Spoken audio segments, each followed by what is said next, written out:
नमस्कार, मी क्लास गुरु प्रवीण तायडे सर पुन्हा एकदा माझ्या या चॅनलमध्ये आपलं सर्वांचं सहर्ष स्वागत करतोय। येणारा पेपर मॅथ 2 चा आहे। फक्त काही तास उरले आणि काही तासांमध्ये माझ्या विद्यार्थी मित्रांना या पूर्ण मॅथ 2 या विषयाची जिओमेट्री या विषयाची पूर्ण रिव्हिजन करायची आहे। आणि ही रिव्हिजन कशी करायची, ही रिव्हिजन व्यवस्थित कशी होणार, याच्यासाठी आम्ही आपल्यापर्यंत काही की पॉइंट्स घेऊन येत आहे की फक्त एवढ्या विषयांना जरी पाहिलं, एवढ्या पॉइंट्सला जरी हात लावला तरी आपल्या या पूर्ण पुस्तकाचा व्यवस्थित अभ्यास होणार आहे। तर महाराष्ट्रातल्या माझ्या सर्व विद्यार्थ्यांना आव्हान असेल की त्यांनी हा व्हिडिओ भरभरून बघावा। आपल्याला की पॉइंट्स फार गरजेचे आहेत आणि सगळ्यांनी गरजवंतांपर्यंत हा व्हिडिओ पाठवायचा आहे। कारण तळागाळातल्या माझ्या खेड्यापाड्यातल्या विद्यार्थ्यांना कदाचित इथपर्यंत माहिती नसते की कशा पद्धतीने मॅथ 2 चा अभ्यास करायचा आहे। कारण जिओमेट्री, खूप सारे डायग्राम, खूप सारे थेरम्स, ऍक्टिव्हिटी क्वेश्चन्स, एवढ्या सगळ्या पुस्तकातून काय येणार हे सगळे प्रश्न आपल्याला पडलेले असतात। तर चला मग सुरू करूया आपल्या एका छोट्याशा रिव्हिजनला।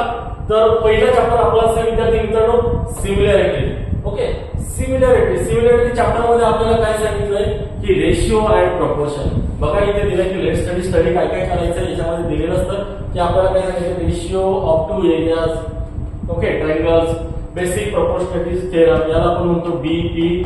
बऱ्याच गोष्टी इथे दिलेल्या असतात। तर स्टेप बाय स्टेप आपल्याला पुढे जायचंय। याच्यामध्ये आपण सुरुवातीला आपल्याला एक फॉर्म्युला दिला होता एरिया।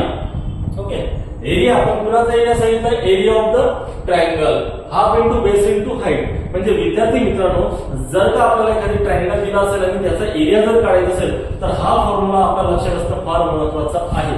त्याच्याशिवाय तुम्हाला कंपॅरिझन करता येणार नाही।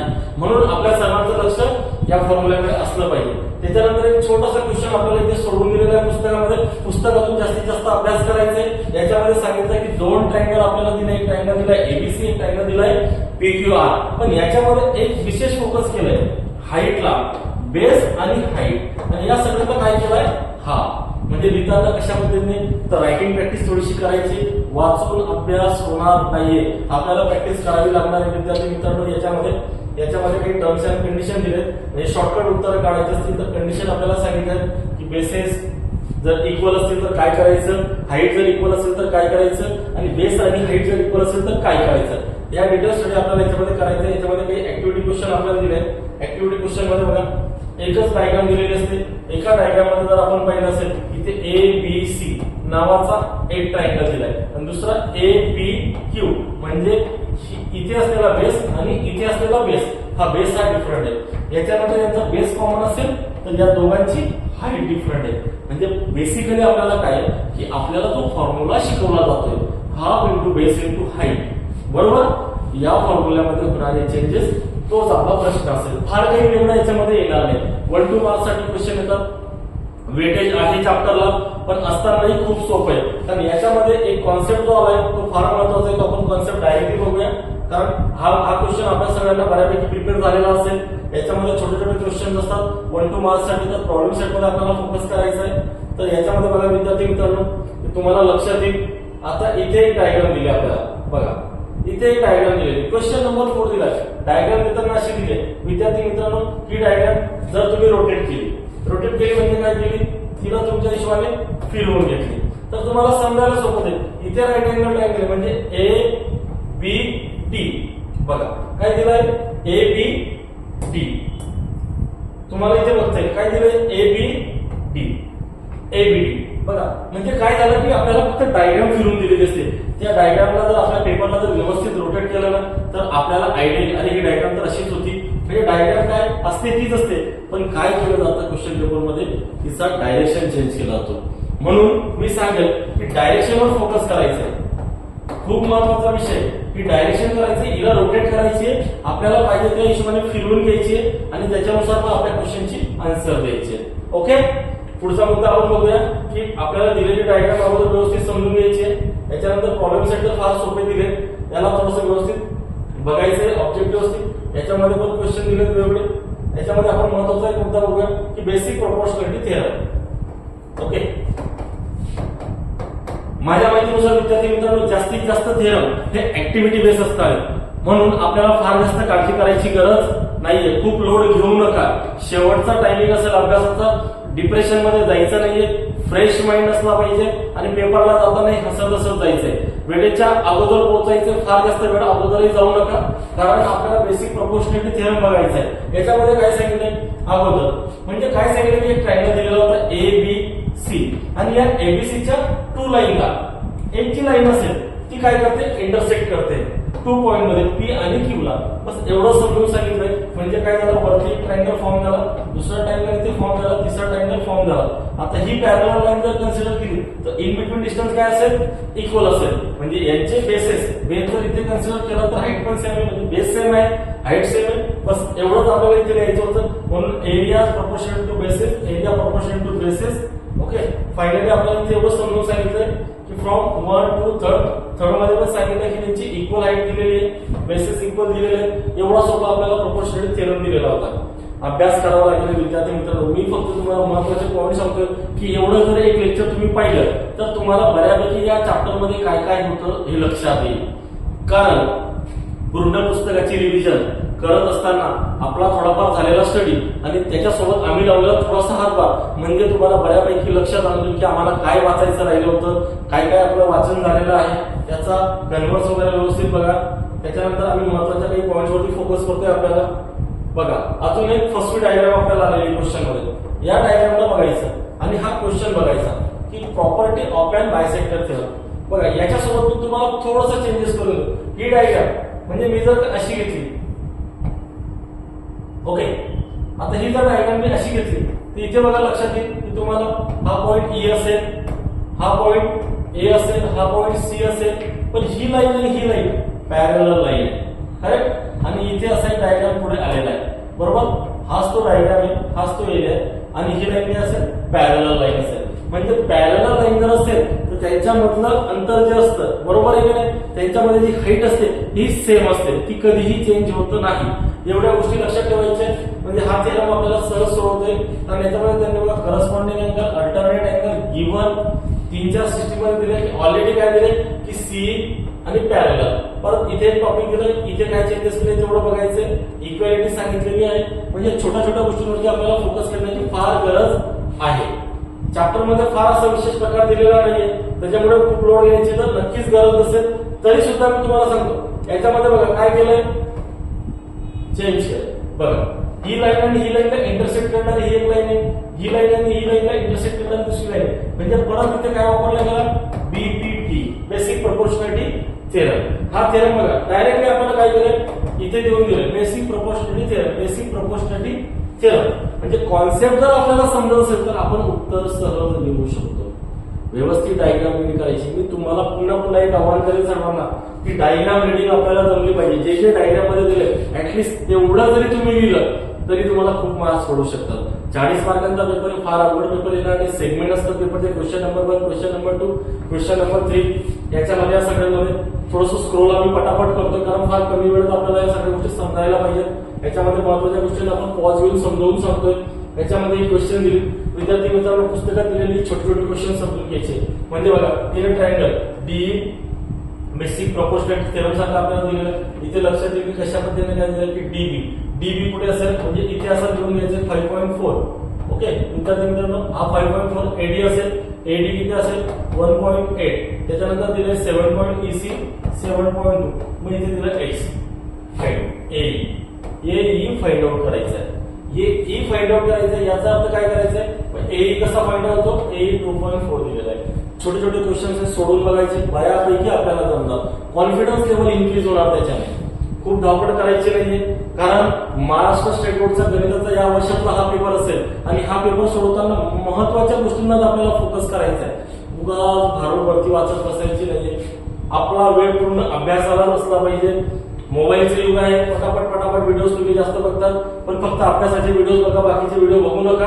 कारण आता गणिताचा पेपर असेल, ओके, ऍक्टिव्हिटी मध्ये छोटे छोटे क्वेश्चन विचारले जातात. फार सोपा आपल्याला प्रॅक्टिस सेट विचारलेला असतो. याच्यामधल्या साइड्स, याच्यामध्ये नक्कीच ओळखायचे की राईट अँगल ट्रायंगल कोणता असेल, मीडियन वापरलाय का, मीडियनचा फॉर्म्युला वापरलाय का, या छोट्या छोट्या गोष्टींना फोकस करायचा आहे. कारण मला पूर्ण पुस्तक स्क्रोल करायचंय आणि याच्यामध्ये सगळे क्वेश्चन हे सोल्युशन मधलेच असतात. त्याच्यामुळे विद्यार्थी मित्रांनो ही एक ऍक्टिव्हिटी आपल्याला दिलेली आहे बघा. ही ऍक्टिव्हिटी म्हणजे काय, इनडायरेक्टली इथे 1 इथे 2 आणि इथे 3 ट्रायंगल दिले आणि तिघ ट्रायंगलला काय केलं तुम्ही जर का पाहिलं असेल तर BPT या कॉन्सेप्ट मध्ये डिवाइड केलंय. म्हणून काय सांगितलं की इथे जी इन्फॉर्मेशन दिली त्याच्यानुसार आपल्याला ऍक्टिव्हिटी सॉल्व्ह करायची आहे. या ऍक्टिव्हिटीला IMP म्हणून ठेवा.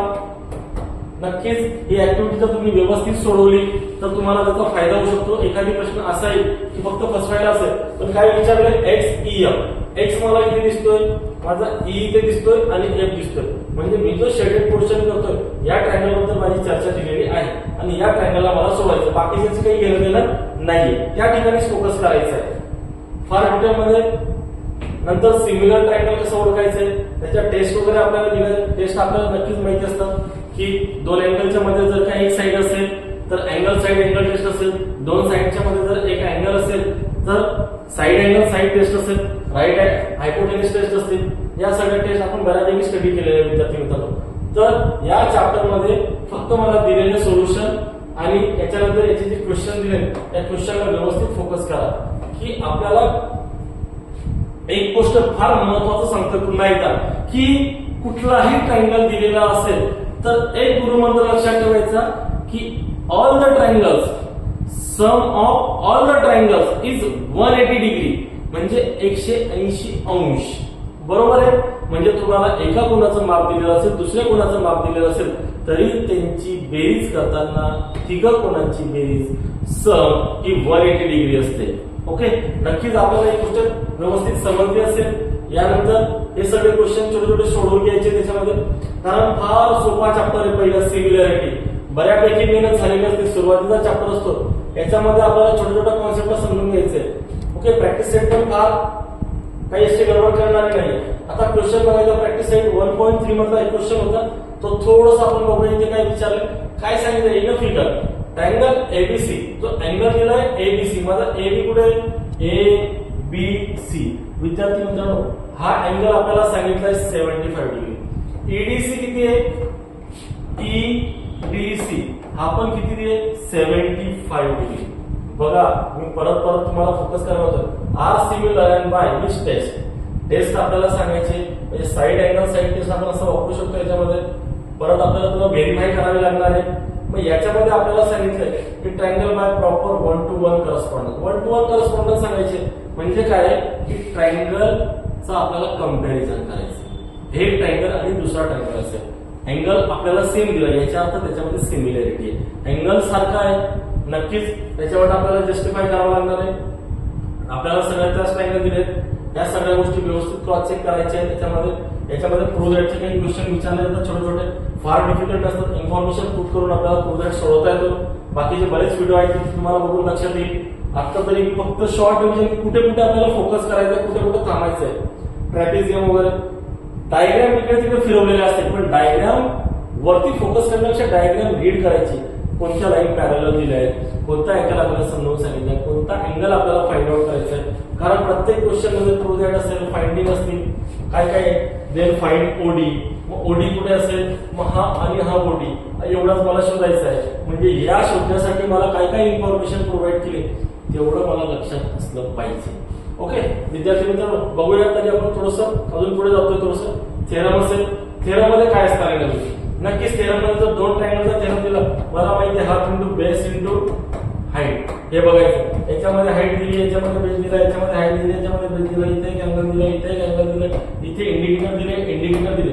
या सगळ्यांना मला जस्टिफाय करायचंय आणि त्या हिशोबाने हा थेरम एक्सप्लेन करायचा आहे. म्हणजे मला जे दिलेलं ट्रायंगल आहे हे ट्रायंगल जर समजले तर मला हे लिहिताना फार सोपं होतं. बघा ABC PQ साइड स्क्वेअर वापरले, right angle triangle Pythagoras theorem वापरला जातो याच्यामध्ये. याच्यानंतर आपण जर बघायचं म्हटलं तर सॉल्व एक्झाम्पल असतात. विद्यार्थी मित्रांनो माझी पुन्हा आपल्याला सगळ्यांना आव्हान असेल की सॉल्व एक्झाम्पल व्यवस्थित बघा, प्रत्येक एक्झाम्पल व्यवस्थित बघा, कुणाच्याही भरोशावर राहू नका. कुणीही आपल्याला मदत करायला येणार नाहीये. माझं गणित मला सोडवता आलं पाहिजे. खूप सोपा पेपर असणार आहे, खूप सोपा पेपर असणार आहे, पण त्याच्यासाठी मला थोडंफार अभ्यास करावा लागेल, प्रॅक्टिस करावी लागेल. तेवढी नक्की करा, कारण वर्षभर मेहनत जर केली नसेल तर शेवटी आपल्याला माहिती आहे अपयश येईल. पण आता आपल्याकडे वेळ गेलेली नाही. जी वेळ आपल्याकडे आहे ती व्यवस्थित वापरा. त्याच्यानंतर प्रॅक्टिस सेट 4 असेल, त्याच्यामध्ये क्वेश्चन बघा आणि प्रॉब्लेम सेट मध्ये विद्यार्थी मित्रांनो बघा आता इथे प्रॉब्लेम सेट दिलेला आहे. तुमच्या लक्षात येत असेल की हा प्रॉब्लेम सेट आहे. आता या प्रॉब्लेम सेट मध्ये जे जे क्वेश्चन दिलेले असतात याच्यामध्ये 1 2 3 4 ऑप्शन तुमचा एमसीक्यू याच्यात तुम्ही कुठे जाण्याची गरज नाही. एमसीक्यू इथे मिळणार. इथे एमसीक्यू बघा प्रॉब्लेम सेट मधून एमसीक्यू येतील. प्रॉब्लेम सेट मधून काही क्वेश्चन तुम्हाला डिफाईन होतील. म्हणजे विद्यार्थी मित्रांनो जर तुम्ही 7 चॅप्टरचे 7 प्रॉब्लेम सेट जर का पूर्ण सोडवले याचा अर्थ असा होतो की तुम्ही 7 क्वेश्चन पेपर सोडवले. मग ज्यांनी अजूनही अभ्यासाला सुरुवात केली नसेल त्यांनी 7 problem set 7 problem set solve करायचे आहे. आता व्हिडिओ पाहिल्यानंतर लगेच बसायचे आणि 7 प्रॉब्लेम सेट सोडवायचे आहे. कुठलाही सोर्स वापरा पण तेवढे प्रॉब्लेम सेट सोडवा. त्याच्याकडे सगळे एमसीक्यू व्यवस्थित बघा, त्यांना टिक करा. विच वन इज करेक्ट, कोणते बरोबर आहे. म्हणजे ज्यांना ज्यांना आजही अभ्यासाचा कंटाळा येत असेल ना व्हिडिओ पाहिल्यानंतर तो कंटाळा निघून जाईल. कारण मी फार सोप्या पद्धतीने सांगतो की काय करायचे पेपर पास होण्याच्या ट्रिक्स आहेत. याच्यानंतर चॅप्टर नंबर आपल्याला पायथागोरस प्रश्न असते विद्यार्थी मित्रांनो. सेकंड चॅप्टर आहे पायथागोरस. करेक्ट. पायथागोरसच्या चॅप्टर मध्ये काय असेल अरे 7 स्टँडर्ड 8 स्टँडर्ड असेल 9 स्टँडर्ड असेल 10 स्टँडर्ड असेल पायथागोरस आम्ही शिकतोय. आणि पायथागोरस शिकत असताना आम्हाला एकच गोष्ट बघायला मिळाली, side square plus side square is equal to hypotenuse square. काय सांगतोय पायथागोरस आपल्याला, side square is equal to side square plus side square is equal to hypotenuse square. बरोबर. एवढं मला जमायला पाहिजे ना. म्हणजे माझा हायपोटेन्यूस जर काढायचा असेल तर मला 2 साईडचा स्क्वेअर काढावा लागेल. मला हायपोटेन्यूस जर स्क्वेअर दिला असेल तर त्याच्यातून एक साईड मायनस करायला लागेल आणि त्याचा स्क्वेअर रूट काढावा लागेल.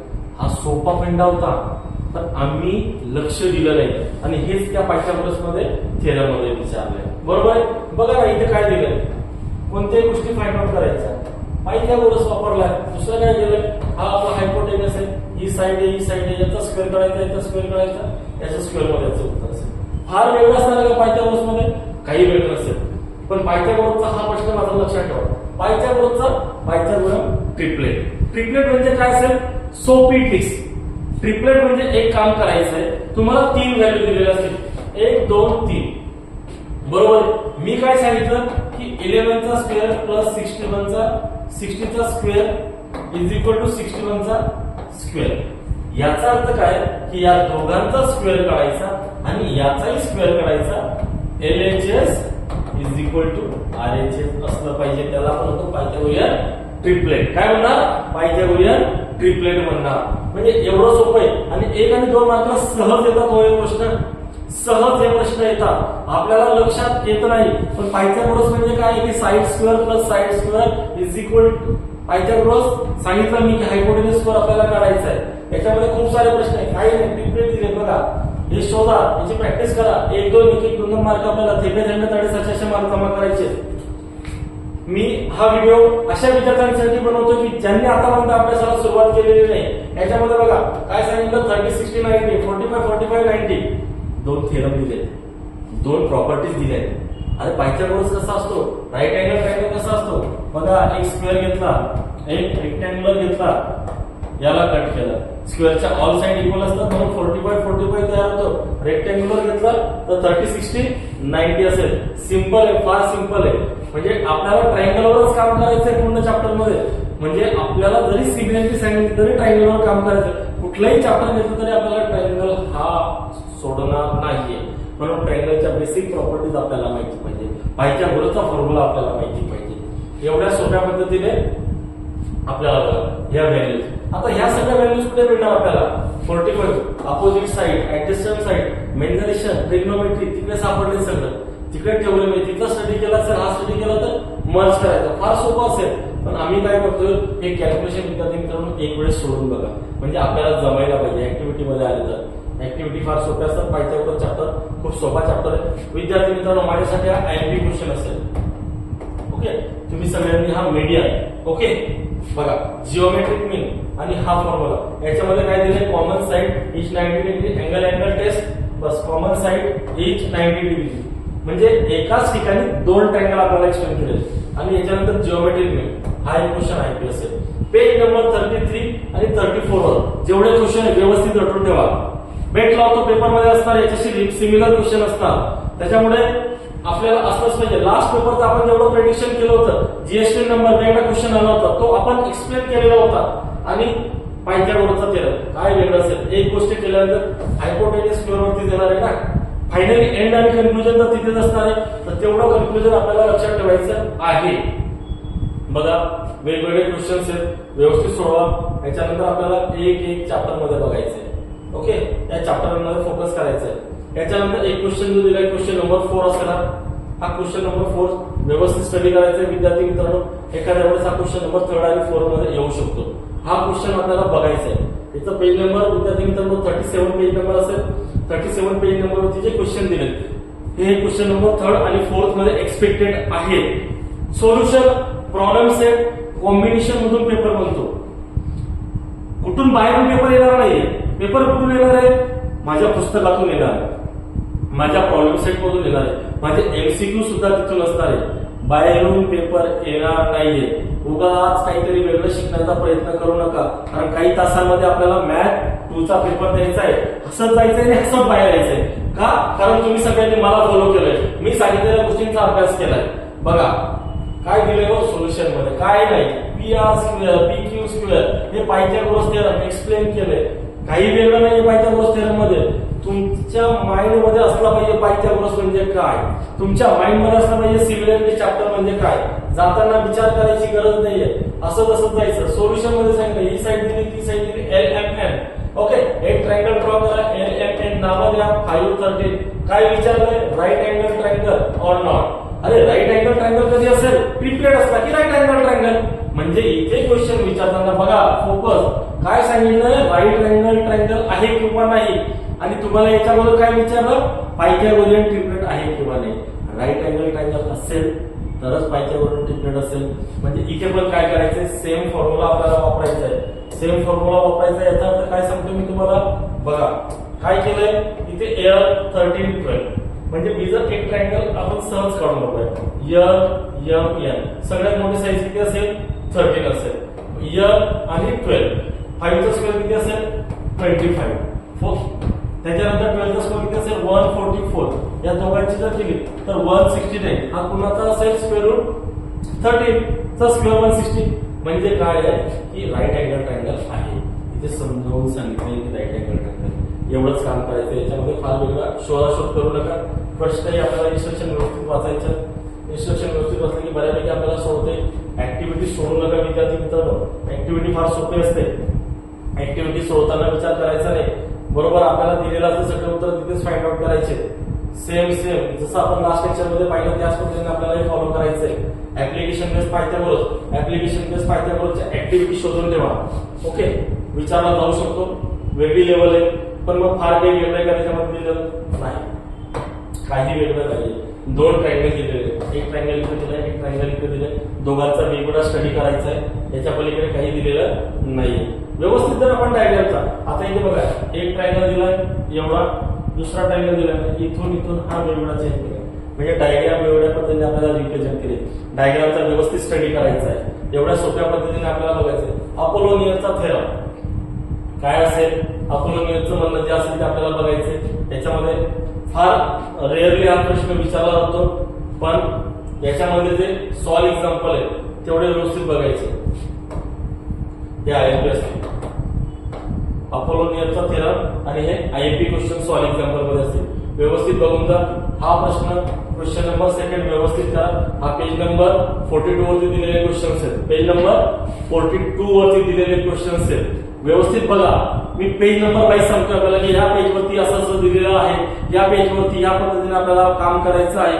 एवढं जरी आपण ऐकून व्यवस्थित सॉल्व्ह केलं ना तरी उद्याच्या पेपरला अडचण येणार नाही विद्यार्थी मित्रांनो. बघा याच्यानंतर आपल्याला प्रॅक्टिस सेट दिलेले असतात. प्रॅक्टिस सेट नक्कीच आपण होमवर्क मध्ये बऱ्याच वेळा रिव्हिजन करतो. ज्यामध्ये विद्यार्थी मित्रांनी या प्रॅक्टिस सेटला केलं नसेल ना एक वेळेस थोडंसं रिव्हिजन करा विद्यार्थी मित्रांनो. वेळ आहे, अभ्यास करायचा आहे. वेळ गेल्यानंतर तुम्ही कितीही अभ्यास केला तरी त्याचा फायदा होणार नाहीये. म्हणून आता वेळ आहे, आताच केले पाहिजे. ओके, हे सगळे क्वेश्चन इन्स्ट्रक्शन वाचा व्यवस्थित, त्याच्यातून आपल्याला एमसीक्यू क्वेश्चन येतात. मी परत सांगतो की एमसीक्यू क्वेश्चन साठी प्रॉब्लेम सेट फॉलो करा. जर प्रॉब्लेम सेट फॉलो करत नसते तर आपले एमसीक्यू रॉंग होण्याची शक्यता भरपूर आहे. कारण पेपर 2 मध्ये येणारे सगळे क्वेश्चन एमसीक्यू प्रॉब्लेम सेट मधून असतात. काही ठराविक क्वेश्चन म्हणजे फक्त प्रॉब्लेम सेट सॉल्व्ह केला तरी 50% पेपर तुमचा सॉल्व्ह झालाय असं मी गृहीत धरणार. पण तुम्ही तेवढे जर करायला तयार नसेल तर मात्र मग आम्ही काही करू शकणार नाही. कारण विद्यार्थी मित्रांनो, आई वडील थकले, शिक्षक थकले, फायनली आम्ही ऑनलाईनच्या माध्यमातून तुम्हाला समजवण्याचा प्रयत्न करतोय. आणि तरी जर तुम्ही करत नसाल तर मग कुठेतरी तुम्हाला धन्यवाद द्यावा लागेल. कारण पेपरची तयारी करायची, आज अभ्यास करा, उद्याचं भविष्य तुमचं असेल. अभ्यास नाही केला अपयशही तुमचंच असेल, त्याच्याने कोणाचंही नुकसान होणार नाहीये. विद्यार्थी मित्रांनो, प्रॉब्लेम सेटला फोकस करा. ओके, सगळे प्रॉब्लेम सेट व्यवस्थित बघायचे. याच्यानंतर आपला थर्ड चॅप्टर आहे विद्यार्थी मित्रांनो सर्कल. फार कमी वेळामध्ये आपल्याला समजून सांगण्याचा प्रयत्न करतोय. सर्कल नावाचा एक चॅप्टर असेल. सर्कल मध्ये कुठे कुठे फोकस करायचा तेवढं फक्त लक्षात ठेवा. सर्कलची भीती वाटते, सर्कलचं प्रेशर घेतलं विद्यार्थ्यांनी. सर्कल म्हणजे सर काहीतरी फार भयंकर आहे. आणि सर्कल काय असतं? सर्कल असतं ना, सर्कल एक गोल असतो. त्याचे मेजरमेंट घेतले तर किती असेल? 360 डिग्री असेल. ह्याच्या बाहेर जाणार आहे का? 360 डिग्रीच्या बाहेर जाणार नाहीये सर्कल. मग 360 डिग्रीच्या बाहेर जाणार नाही. मग आपल्याला सांगितलं की कॉन्ग्रुएंट सर्कल असेल तर कॉन्सेंट्रिक आणि इंटरसेक्टिंग सर्कल असतं. बघा, एवढी सुंदर ऍक्टिव्हिटी ते दिली ना, ती ऍक्टिव्हिटी जर तुम्हाला समजली ना सर्कल समजेल. बघा, हा जो सी दिलाय हा काय असेल? सेंटर दिलाय. डी आणि काय दिले? एक कॉर्ड दिले. आणि सेंटर पासून कॉर्डला काय दिलं? परपेंडिक्युलर दिलाय. बरोबर आहे. म्हणजे याचा अर्थ सी पासून डी पर्यंत आला तर काय होतो? इंडायरेक्टली मी जर लँग्वेज म्हटलं हा हायपोटेन्युस आहे, दुसऱ्या पद्धतीमध्ये हाच रेडियस पण आहे. म्हणजे आपल्याला कॉर्डला जर परपेंडिक्युलर दोन भागांमध्ये इक्वली डिवाइड करतोय तर ही ऍक्टिव्हिटी समजून घ्या ना. काय असेल सर्कल मध्ये याच्यापेक्षा वेगळं काही असणार का? बघा, मी समजून सांगतो, तुमचा कॉन्फिडन्स वाढवतो. बघा सर्कल मध्ये काय असेल, काय दिलंय सर्कल मध्ये? सर्कल मध्ये काही दिलेलं नाही. हा कॉर्ड दिलाय, परपेंडिक्युलर दिलाय, हा रेडियस होऊन जातो. जर तुम्हाला याच्या व्हॅल्यू दिली असतील तर हे व्हॅल्यू सहज शोधता येते. गडबड करायची नाहीये, खूप सोप्या पद्धतीने जायचं. ऍक्टिव्हिटी बघा, वेगवेगळ्या ऍक्टिव्हिटी मध्ये बघा, सेंटर दिलाय, कॉर्डला परपेंडिक्युलर. अरे 90 डिग्री अँगल इथे दिलाय, 90 डिग्री अँगल इथे दिलाय, म्हणजे इथे पण 90 डिग्री असेल ना. करता काय? सहज आहे, समजलंच पाहिजे आपल्याला या सगळ्या गोष्टी. याच्यानंतर circle passing to 1 point 2 point 3 point. बघा, व्यवस्थित एक क्वेश्चन विचारले जातात. एमसीक्यू ला हा प्रश्न येऊ शकतो. मग if your answer very innumerable. Okay, इथे मी हायलाइट करून ठेवते इन्फिनाइट नंबर. एमसीक्यू चा क्वेश्चन इथे एमसीक्यू अंडरलाइन करून ठेवा. पेज नंबर 48 हा प्रश्न असेल तिथे. बरोबर आहे. Circle passing through 1 2 3 point. Okay, मग विचारलंय की how many more circle may be pass through point A. Point A मधून किती सर्कल पास होत आहेत? If your answer is innumerable, it is correct. काय म्हटलं? करेक्ट आहे. कारण infinite number of circle pass through 1 point. Focus नाही करत आम्ही इथे सगळे क्वेश्चन दिले. इथे ऍक्टिव्हिटीचे 2 प्रश्न तयार केले. हे बघा, इथे ऍक्टिव्हिटीचे 2 प्रश्न दिले है ना. इथे फाइंड द रिझन्स, हे सगळे प्रश्न असतात, हे एमसीक्यू मध्ये तयार होतात. आम्ही यांना वाचत नाही. कोलिनियर पॉइंट्स वगैरे सगळं दिलेले. याच्यामध्ये लेट्स रिकॉल. विद्यार्थी मित्रांनो लक्षात ठेवा, एमसीक्यू चे उत्तर आहे पेज नंबर 49 वरती एमसीक्यू चे उत्तर दिले. लक्षात ठेवा. ओके, याच्यामध्ये कुठलेही अंतर नाही. म्हणजे सेकंड आणि टँजंट मध्ये मला काम करायचं. सेकंड आणि टँजंट पहिल्यांदा तर मला समजून घ्यायचं की सेकंड म्हणजे काय असेल, टँजंट म्हणजे काय असेल. बरोबर आहे. मग आपल्याला इथे क्लिअरली दिलंय की line M is called tangent of the circle. कोणती लाईन दिली? बघा, in the figure above. Okay, not a single point is common line circle is centre A. त्याच्यानंतर पॉइंट पी. पॉइंट पी कुठे दिलाय? Point P common both line. Okay, याला काय म्हणतात? Tangent. दुसरी डेफिनेशन आपल्याला दिले, त्याला म्हणतात सेकंड. या गोष्टी समजून घ्यायच्या आहेत. अशा खूप साऱ्या लाईन्स आपण काढल्या. ह्या सगळ्या परपेंडिक्युलर असतात, सेंटरला परपेंडिक्युलर असतात. आणि त्याचा रेडियस आपल्याला बघा, इथे घेतलं तरी रेडियस येणार, इथे घेतलं रेडियस येणार, इथे घेतलं रेडियस येणार, इथे घेतलं रेडियस येणार. फार जास्त शोधाशोध करायची गरज नाहीये. आपल्याला मॅथ आपल्याला समजेल या भाषेत शिकायचंय. आपल्याला जी भाषा समजत नाही त्याच्यामध्ये शिकायची गरज नाहीये. पण आपली भाषा काय, म्हणून याच्यामध्ये सांगतो की this property is known as the tangent theorem. Okay, याला काय सांगितलं, this property is known as the tangent theorem. पण टँजंट थेरम काय असेल बघा, इथे एक टँजंट दिली आहे, अरे पण इथे पॉईंट दिला, इथे हा परपेंडिक्युलर दिलाय ना, मग याच्या संदर्भात काहीतरी कन्स्ट्रक्शन असतील. मग कन्स्ट्रक्शन करताना खाली एक डायग्राम दिली. तर टँजंट थेरम मध्ये ऍक्टिव्हिटी मध्ये विचारला जाऊ शकतो. एवढा मोठा क्वेश्चन येत नाही. विद्यार्थी मित्रांनो, थोडंसं स्क्रोलिंग झालंय, थोडंसं मागे जातो पुन्हा एकदा. हा, पुन्हा एकदा क्वेश्चन नंबर 2 फोकस करा या क्वेश्चन मध्ये, फोकस. लक्षात येतं, कारण वेळेला महत्व आहे. वेळ आपल्या हातातून जाते. तुम्हाला माहिती की आता घड्याळ वेळ बघा, त्याच्यानंतर किती वेळ झाली सांगा, तर तुम्हाला कळेल की वेळ गेलेली असेल. किती वेळ झालेली आहे आपल्यालाच कळणार नाही की किती वेळ झालेली आहे. ओके, या छोटे छोटे क्वेश्चन वरती फोकस करा. डायग्राम येतात, डायग्राम समजून सांगितले. रिमेंबर दिस, तर एकही सोडू नका. हायलाइट करतो रिमेंबर दिस पेज नंबर होती. ओके, सोपे सोपे प्रश्न असतात. कंडिशन विचारले, condition number 1, condition number 2, condition number 3. व्यवस्थित क्वेश्चन वाचायचा. व्यवस्थित क्वेश्चन वाचल्यानंतर व्यवस्थित आपल्याला सोडवता येईल. ठीक आहे विद्यार्थी मित्रांनो. आणि त्याच्यानंतर मतलब टचिंग सर्कल वगैरे छोटे छोटे क्वेश्चन असेल. मी छोटे छोटे क्वेश्चन अगोदर विद्यार्थी मित्रांनो तुम्हाला रेग्युलर कोचिंग मध्ये समजावून सांगितलेले आहेत. पण आताही काय काय फोकस करायचे ते सगळं समजून घ्या. आणि सर्कल मध्ये खूप काही विचारलं जाणार आहे. Let's think. वाचा काय सांगितलं, the circle showing the figure 3.2 call externally touch. Y, का टच होतोय, त्याचं उत्तर आपल्याला सांगावं लागेल. असे प्रश्न विचारले जाते. थेरम असतील, ऍक्टिव्हिटी मध्ये येते. काळजी करू नका, खूप काही वेळा पेपर जाणार नाही. प्रॅक्टिस सेट मात्र व्यवस्थित सोडवा विद्यार्थी मित्रांनो. काय सांगितलं, 2 सर्कल हॅव्हिंग रेडियस. अरे 2 सर्कल टच होत आहेत, ऍड होणार आहे की प्लस होणार आहे? 2 सर्कल जर एकमेकांना टच होत आहेत तर बघा 48 सेंटीमीटर. हे बघा इथे एक उत्तर दिले असं या पद्धतीने समजून घ्यायचे. काय होते, 2 circle radius 5.4 centimetre. Externally touch होत आहेत, इंटरनली टच होत आहे. इथे लक्ष द्यायचंय, इंटरनली आणि एक्सटर्नली, म्हणजे इथे तुमचे उत्तर लगेच समजतील. ड्रॉ फिगर दिस सर्कल, शेवटपर्यंत एक्सटर्नली आणि इंटरनली दोघंही उत्तर याच्यात काढायचे. असे प्रश्न विचारले जातात. काळजी करू नका, फार सोपा पद्धतीचा पेपर असेल. ओके, आर्क तर फार सोपे असतात. आर्क मध्ये मेजर आर्क, मायनर आर्क 2 प्रकार दिलेले. याच्यामध्ये जेवढा अँगल असेल तेवढं त्याचं अंतर असेल. फार सोपं असतं, कॉन्सन्ट्रेट करायचंय. याच्यामध्ये 1, 2, 3, 4 पॉईंट हे व्यवस्थित बघून ठेवा. याच्यामध्ये समजेल की 360 मायनस थिटा तेवढा अँगल मायनस करायचा आहे. ओके विद्यार्थी मित्रांनो, बराच हा व्हिडिओ मे बी लॉंग होऊ शकतो तुमच्यासाठी, पण प्रत्येक वाक्य महत्वाचं आहे. तो two are congruent if their measure and radial are equal. Highlight करा, दिलेलं आहे आपल्याला, समजावून सांगितलेलं आहे. येऊ शकतो, 1 मार्काला वेटेज ठेवायचंय. ओके, एक मार्काचा क्वेश्चन आहे. Property of sum measure of the arc. किती आर्क असले तरी काही फरक पडणार नाही. याच्यामध्ये फोकस करा, कारण सर्कल नावाचा चॅप्टर फार जास्त नाही. सोल्युशन मात्र सोडवा. सोल्युशन सोडवायचे आहे विद्यार्थी मित्रांनो, सोल्युशन सोडवायचे आहेत. इम्पॉर्टंट क्वेश्चन आम्ही हायलाइट करतोय. Okay, question number 2, IMP inscribe in a circle. असा प्रश्न भेटणार विद्यार्थी मित्रांनो. असा क्वेश्चन पेपर मध्ये असणार आहे. याच्या पलीकडे फक्त थोडंसं चेंजेस केलं असेल, पण या टाईपचा एक प्रश्न 100% येणार. Page number 63.